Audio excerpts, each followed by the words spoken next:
Malampuzha government ITIയുടെ official ചാനലിലേക്ക് ഏവർക്കും സ്വാഗതം. ഞാൻ സനൂഫ്, മലമ്പുഴ ഗവൺമെന്റ് ITIയിൽ ഫിറ്റ് ട്രേഡിലെ ഗസ്റ്റ് ജൂനിയർ ഇൻസ്ട്രക്ടറാണ്. നമ്മൾ ഇന്ന് ഡിസ്കസ് ചെയ്യാൻ പോകുന്ന topic common instruments for geometrical test and rods. ആദ്യം common instruments for geometrical test നോക്കാം. Objectives: state the purpose of test mandrels, name the different types of test mandrels, state the applications of straight edge and block spirit level and master square. Test mandrels ന്റെ ഉപയോഗങ്ങളും വിവിധ തരം test മാൻഡ്രൽസിന്റെ പേരും നമ്മൾ ഇന്ന് പഠിക്കും. Straight edge, block spirit level, master square എന്നിവ ഉപയോഗിക്കുന്ന മേഖലകളെക്കുറിച്ചും നമ്മൾ ഇന്ന് പഠിക്കും. Test mandrels. Test mandrels are widely used as inspection tools during the manufacture and acceptance tests of new machine tools and the repair of old ones.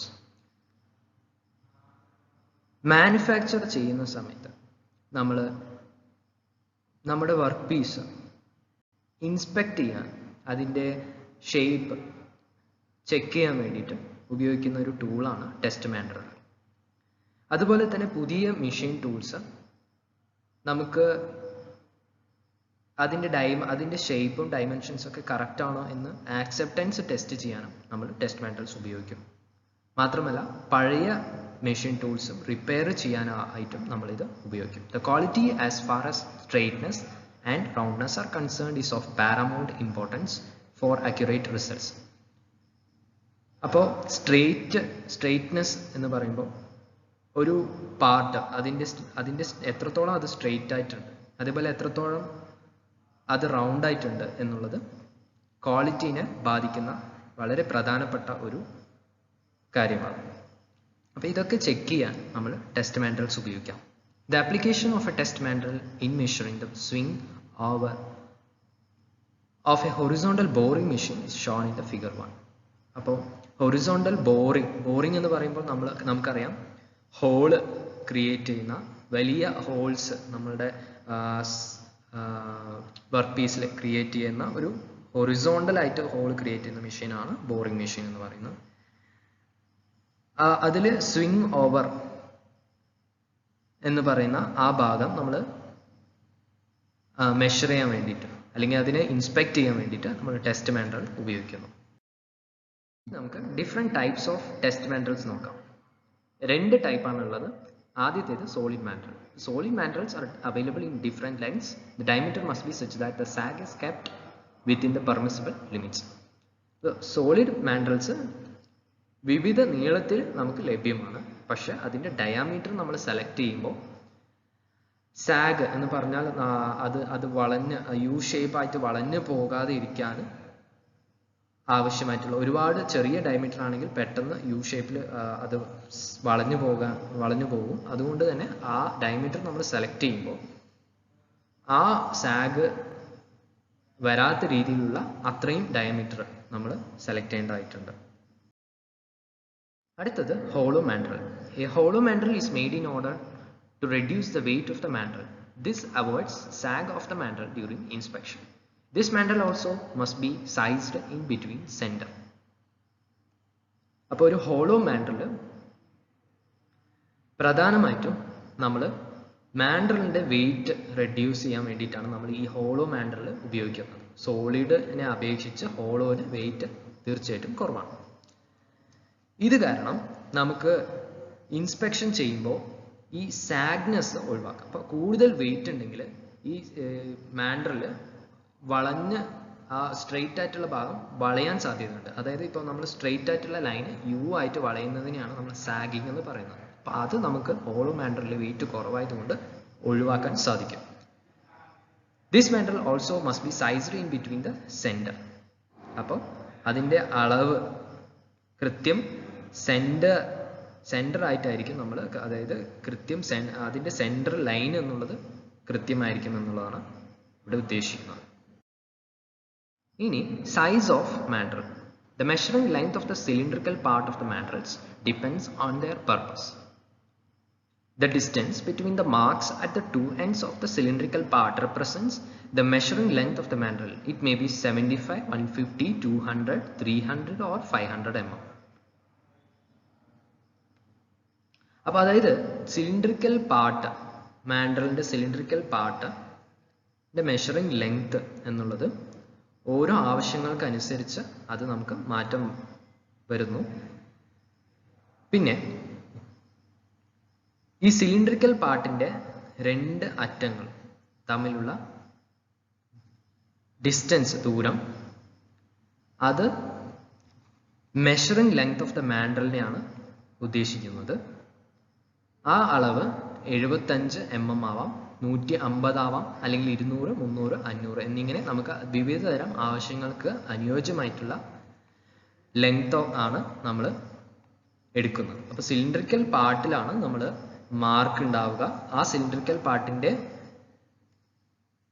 Length ആണ് യഥാർത്ഥത്തിൽ നമ്മൾ length of the mandrel, measuring length of the mandrel എന്ന് പറയുന്നത്.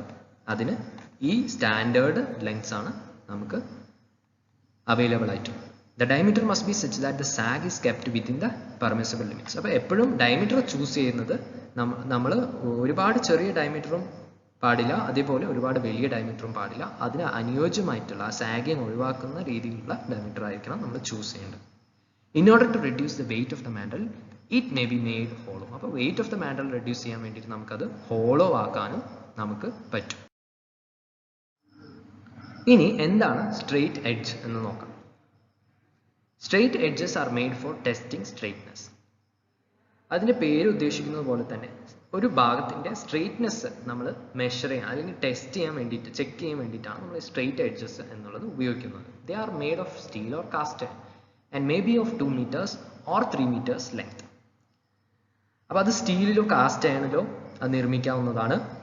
അതിൻ്റെ length എന്ന് പറയുന്നത് 2 മീറ്ററോ അല്ലെങ്കിൽ 3 മീറ്ററോ ആയിട്ടാണ് ഉള്ളത്. These should be heavy, well dripped and free of internal stresses.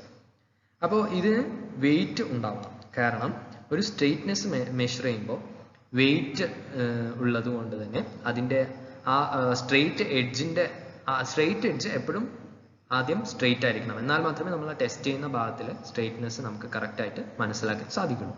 അപ്പോൾ അതുകൊണ്ട് തന്നെ അത് വെയിറ്റ് ലെസ്സർ ആണെങ്കിൽ ചൂട് കൂടുന്ന സമയത്ത് അല്ലെങ്കിൽ തണുപ്പ് കൂടുന്ന സമയത്തൊക്കെ ഇതിൻ്റെ എഡ്ജസിൻ്റെ സ്ട്രെയിറ്റ്നെസ്സിന് വ്യത്യാസം വരുന്നതാണ്. അപ്പോൾ അതുകൊണ്ട് തന്നെ കൂടുതൽ വെയിറ്റ് ഉണ്ടെങ്കിൽ നമുക്ക് ഈ ഒരു പ്രക്രിയ, ഈ ടെമ്പറേച്ചർ മാറുന്ന ഈ പ്രക്രിയയെ നമുക്ക് പരമാവധി കുറയ്ക്കാൻ സാധിക്കും. അതുപോലെ തന്നെ വെൽ റിബ്ഡ് ആയിരിക്കണം, അത് ദൃഢമായിരിക്കണം, നല്ല ബലമുള്ളതായിരിക്കണം. പിന്നെ ഇന്റേണൽ സ്ട്രെസ്സസ് ഉണ്ടാവാൻ പാടുള്ളതല്ല. ഇന്റേണൽ സ്ട്രെസ്സസ് എന്ന് പറഞ്ഞാൽ നമ്മൾ പുറത്ത് ഒരു ഫോഴ്സ് അപ്ലൈ ചെയ്യുമ്പോൾ ഉള്ളിൽ നിന്നും ഉണ്ടാകുന്ന ഒരു തരം റിയാക്ഷനാണ്, ആ മെറ്റീരിയലിൻ്റെ റിയാക്ഷനാണ് ഇന്റേണൽ സ്ട്രെസ് എന്ന് പറയുന്നത്. അപ്പോൾ ഇത് ഉണ്ടായിക്കഴിഞ്ഞാൽ ഈ സ്ട്രെയിറ്റ് എഡ്ജ് വളയാൻ സാധ്യതയുണ്ട്. അപ്പോൾ അത് ഉണ്ടാവാൻ പാടില്ല. Their bearing surfaces should be as wide as possible. അപ്പോൾ അതിൻ്റെ മെഷർ ചെയ്യുന്ന ആ പ്രതലം എന്ന് പറയുന്നത് പരമാവധി പരന്നതായിരിക്കണം എന്നുള്ളതാണ്. അപ്പോൾ നീളം കൂടുതലും വണ്ണം കുറവുള്ളതും ആവാൻ പാടില്ല. പക്ഷെ നീളത്തിനനുസരിച്ച് തന്നെ അതിൻ്റെ വീതി വളരെയധികം കൂടുതലായാൽ നമുക്ക് പെട്ടെന്ന് സ്ട്രെയിറ്റ്നെസ് മെഷർ ചെയ്യാൻ കഴിയും. The application of a straight edge in testing the flatness of a surface is shown. അപ്പോൾ നമ്മളൊരു സർഫസിൻ്റെ ഫ്ലാറ്റ്നെസ് മെഷർ ചെയ്യാൻ നമുക്ക് ചിത്രത്തിൽ കാണാം. Use of a straight edge feeler gauge നമുക്ക് കാണാം. ഇപ്പോൾ ഫെല്ലർ ഗേജ് വെച്ചിട്ട് ഈ സ്ട്രെയിറ്റ് എഡ്ജ് നമുക്ക് കാണാം. അപ്പോൾ സ്ട്രെയിറ്റ് എഡ്ജ് നമ്മൾ ആദ്യം വെക്കുന്നു. ഫെല്ലർ അല്ല, അത് ഫീലർ ഗേജ് ആണ്. ഫീലർ ഗേജ് വെച്ചിട്ട് നമ്മൾ ഈ സ്ട്രെയിറ്റ് എഡ്ജിൻ്റെ താഴ്ഭാഗത്ത് നമുക്ക് വെച്ച് നോക്കാൻ കഴിയും. താഴ്ഭാഗത്ത് ഫീലർ എഡ്ജിൽ വിവിധ തരം നമുക്ക് ഫീലർ ഗേജസ് ഉണ്ട്, ഫീലർ ഗേജസ്. അപ്പോൾ അത് നമുക്ക് വെക്കുമ്പോൾ അതിൻ്റെ ഇടയിലുള്ള ആ ഗ്യാപ്പ് എത്രയാണ് എന്ന് നമുക്ക് പെട്ടെന്ന് തിരിച്ചറിയാൻ കഴിയുന്നു. ഇനി ബ്ലോക്ക് സ്പിരിറ്റ് ലെവൽ നോക്കാം. A block spirit level is made of box sections with the faces accurately square or parallel. അപ്പോൾ ബോക്സ് സെക്ഷൻസ് ആയിട്ടാണ് അത് നിർമ്മിച്ചിട്ടുള്ളത്. അതിൻ്റെ ഫേസസ് കൃത്യം സ്ക്വയറോ പാരലലും ആയിരിക്കണം എന്നുള്ളതാണ്. അപ്പോൾ they are generally made of stress-free cast iron or steel and are used for checking the horizontal and vertical levels of emission. അപ്പോൾ അത് പ്രധാനമായിട്ടും നിർമ്മിച്ചിട്ടുള്ളത് കാസ്റ്റ് അയൺ അല്ലെങ്കിൽ സ്റ്റീലോ ആയിട്ടും സ്ട്രെസ് ഇല്ലാത്ത രീതിയിലാണ് അത് നിർമ്മിച്ചിട്ടുള്ളത്. And are used for checking the horizontal vertical levels of emission നമ്മൾ ചെക്ക് ചെയ്യാൻ വേണ്ടിയിട്ടാണ് ഇത് ഉപയോഗിക്കുന്നത്. അപ്പോൾ the application of a block spirit level in testing and drilling മെഷീനാണ് നമുക്ക്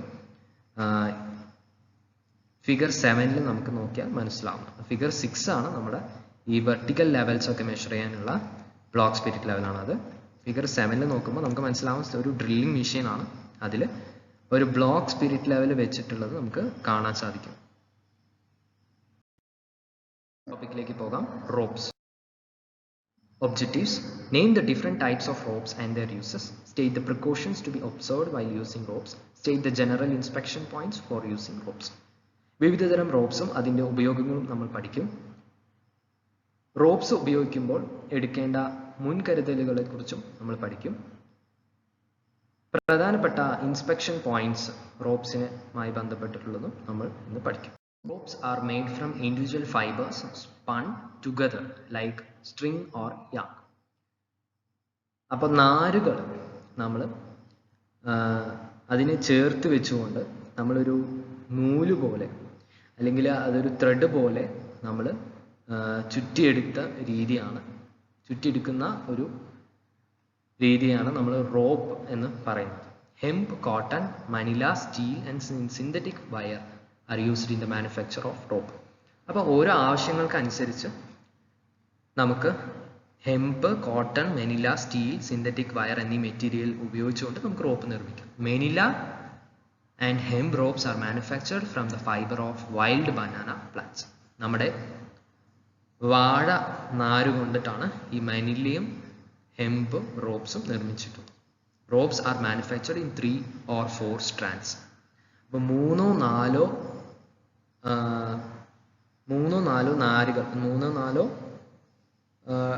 നാരുകളായിട്ട് അതിനെ ചുറ്റി എടുത്തിട്ടാണ് ഈ റോപ്സ് നിർമ്മിക്കാറുള്ളത്. Manila and hemp ropes are used for light duty hoisting with a rope pulley block.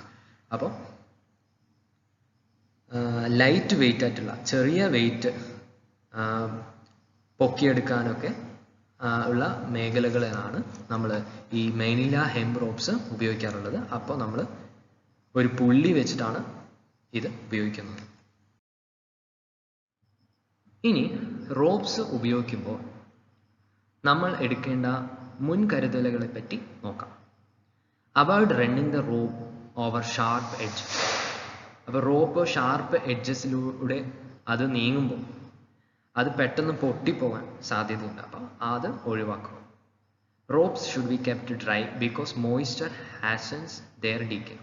അപ്പോൾ അത് എപ്പോഴും ഈർപ്പം ഇല്ലാത്ത രീതിയിൽ സൂക്ഷിക്കേണ്ടതായിട്ടുണ്ട്. കാരണം ഈർപ്പം വരുമ്പോൾ അത് പെട്ടെന്ന് നശിച്ചു പോകാൻ അത് വഴിവെക്കും.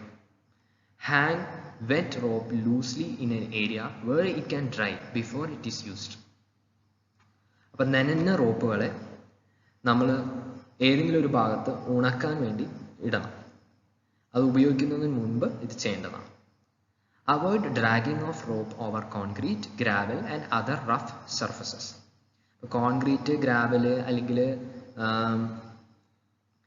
മറ്റ് റഫായിട്ടുള്ള പ്രതലങ്ങളിലൂടെ അതിനെ വലിച്ച് ഇഴച്ചു കൊണ്ടുപോകുന്നത് പരമാവധി ഒഴിവാക്കേണ്ടതായിട്ടുണ്ട്. Frozen rope should not be used until it is thawed. അപ്പോൾ ഫ്രോസൺ റോപ്പ് എന്ന് പറഞ്ഞാൽ മണ്ണ് ഉള്ള സ്ഥലങ്ങളിൽ അത് ഫ്രീസ് ആയിട്ടുണ്ടാവും അല്ലേ. ഐസ് പോലെ ആയിട്ടുള്ള റോപ്പുകളെ ഉപയോഗിക്കാൻ പാടുള്ളതല്ല. കാരണം അത്തരം സമയത്ത് അതിൻ്റെ സ്ട്രെങ്ത്, ബലം തീരെ കുറവാകാൻ സാധ്യതയുണ്ട്. അപ്പോൾ ആ സമയത്ത് നമ്മൾ ഉപയോഗിക്കുമ്പോൾ പെട്ടെന്ന് അത് പൊട്ടിപ്പോകും. അപ്പോൾ അതിന് തണുപ്പ് മാറിയതിന് ശേഷം മാത്രമേ ഉപയോഗിക്കാൻ പാടുള്ളൂ. വിവിധ തരം റോപ്സ് നമുക്ക് നോക്കാം. ആദ്യം wire ropes. Wire ropes or cables are built up of strands of wire laid together in the direction of opposite twists which form the rope. Standard wire rope is made from strands encompassing a single cord. അപ്പോൾ wire റോപ്സോ കേബിൾസോ ഒക്കെ നിർമ്മിക്കുന്നത് strands എന്ന് പറഞ്ഞാൽ ഇഴകൾ. അപ്പോൾ വിവിധ ഇഴകളിൽ വയറിനെ നമ്മൾ ചുറ്റി ഒരുമിച്ച് ഒരേ ഡയറക്ഷൻ, അപ്പോൾ ഒരേ ഡയറക്ഷൻ അല്ലെങ്കിൽ ഓപ്പോസിറ്റ് ഡയറക്ഷനിൽ നമ്മൾ അതിനെ ചുറ്റിയെടുത്ത് ഉണ്ടാക്കുന്ന ഒരു തരം റോപ്പ് തന്നെയാണ് ഈ വയർ റോപ്പ് അല്ലെങ്കിൽ കേബിൾ റോപ്പ് എന്ന് പറയുന്നത്. സ്റ്റാൻഡേർഡ് വയർ റോപ്പ് ഒരു സിംഗിൾ കോർ, അതായത് നമുക്ക് കാണുമ്പോൾ മനസ്സിലാവും. അപ്പോൾ നടുവിൽ ഒരു കോറായിട്ടുള്ള ഒരു ഭാഗമുണ്ടാവും. ആ ഭാഗത്തെ ചുറ്റിക്കൊണ്ടാണ് നമ്മൾ ഒരു വയർ റോപ്പ് നിർമ്മിക്കുന്നത്. അപ്പം നടുവിലുള്ള ആ കോറായിട്ടുള്ള ഭാഗം കൂടുതൽ ബലമുള്ളതും പിന്നെ അതിന് ചുറ്റുന്ന ഭാഗം അതിനേക്കാൾ കുറവ് ബലമുള്ളതുമായിട്ടുള്ള മെറ്റീരിയൽ കൊണ്ടാണ് ഉപയോഗിക്കുന്നത്. Wire ropes are used four heavy duty hoisting.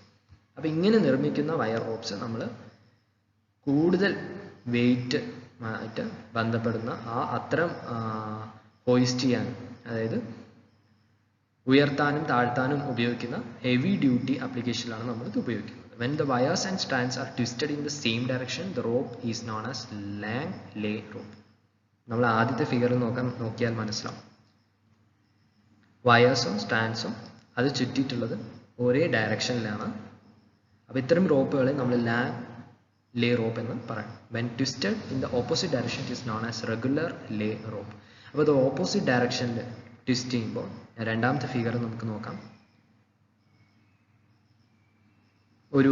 അത് ഇതിൻ്റെ ഡയറക്ഷനും രണ്ടാമത്തെ ഫിഗറും ഒരു ഓപ്പോസിറ്റ് ഡയറക്ഷനിലാണ് അത് ട്വിസ്റ്റ് ചെയ്തിട്ടുള്ളത്. അപ്പോൾ ഇത്തരം റോപ്പിനെ നമ്മൾ റെഗുലർ ലേ റോപ്പ് എന്ന് പറയാം. ഇനി രണ്ട് രീതി,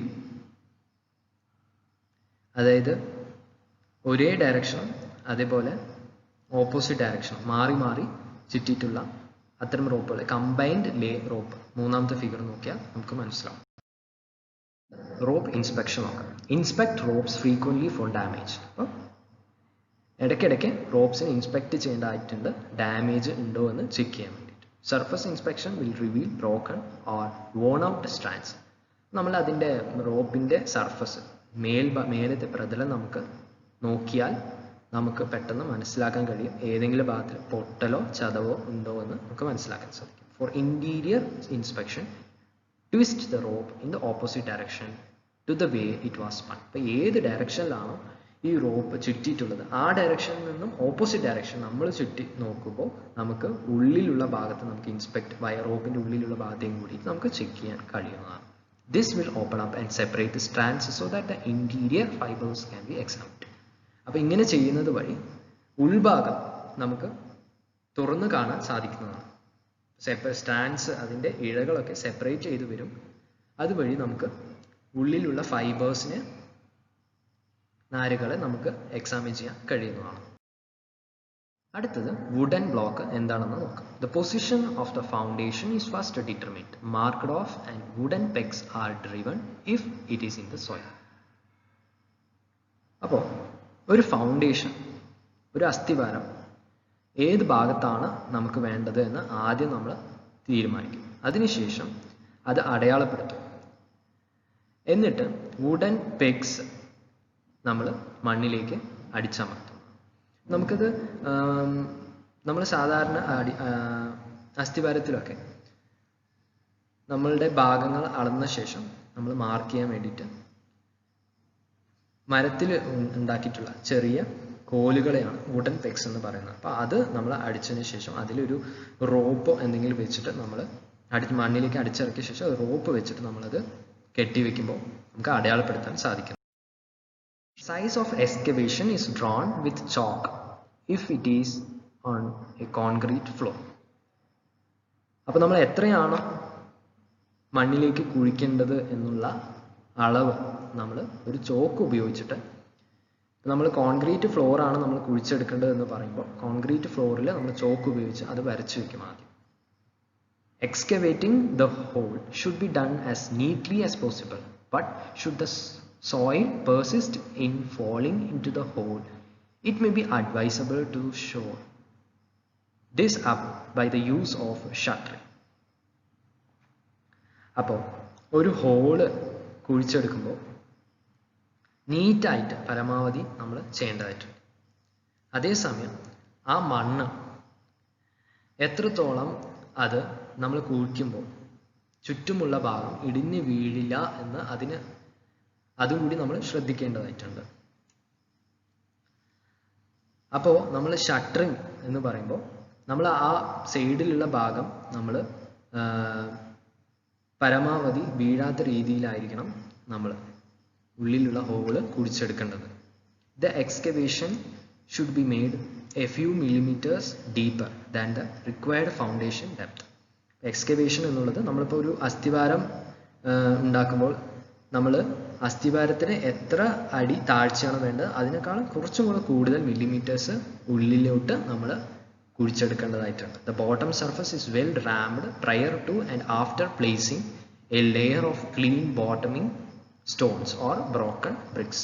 അപ്പോൾ അതിൻ്റെ ഏറ്റവും താഴത്തെ ഭാഗം നമ്മൾ പരമാവധി ഒരു റാമിങ് എന്ന് പറഞ്ഞാൽ അതിനെ അടിച്ച് പരത്തേണ്ടതായിട്ടുണ്ട്, അതായത് അതിനെ അടിച്ചിട്ട് ബലപ്പെടുത്തേണ്ടതായിട്ടുണ്ട്.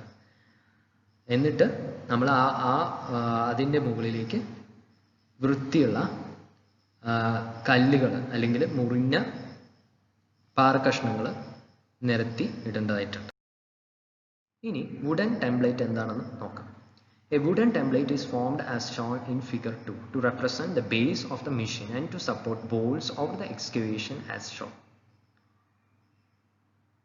അപ്പോൾ നമുക്ക് ഫിഗർ 2ലേക്ക് ശ്രദ്ധിക്കാം. ഒരു മെഷീൻ്റെ ബേസ് ഭാഗം,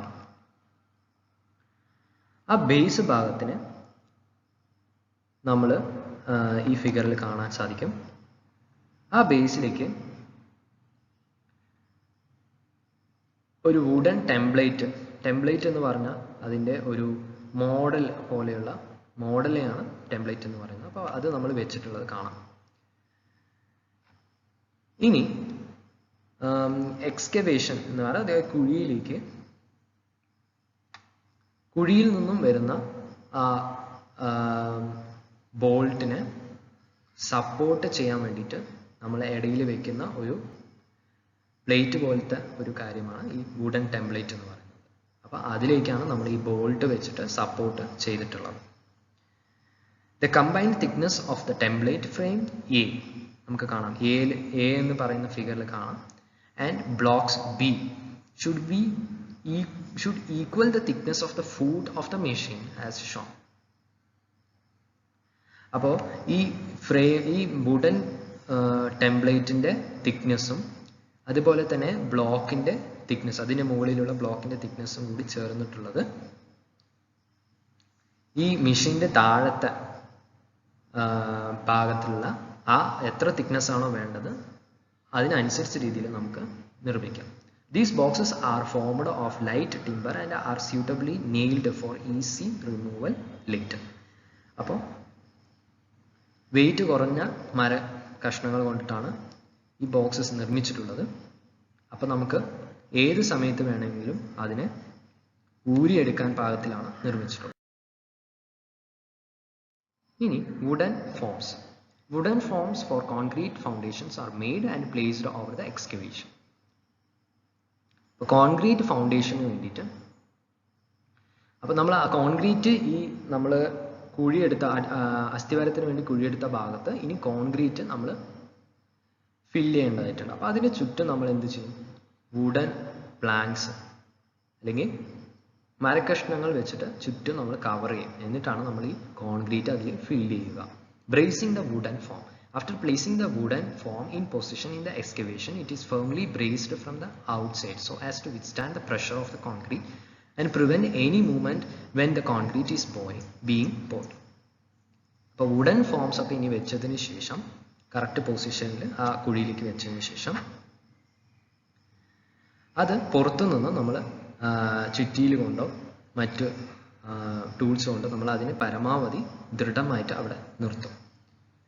കാരണം നമ്മൾ കോൺക്രീറ്റ് ഒഴിക്കുമ്പോൾ ഒരു പ്രഷർ ക്രിയേറ്റ്, അപ്പോൾ പ്രഷർ ക്രിയേറ്റ് ചെയ്യുമ്പോൾ ഇത് ഇളകി പോകാതിരിക്കാൻ വേണ്ടിയിട്ട് നമ്മളത് ദൃഢമായി പിടിപ്പിക്കും. അതുപോലെ കോൺക്രീറ്റ് ഒഴിക്കുമ്പോൾ ഇത് നീങ്ങി പോകാനും പാടില്ല.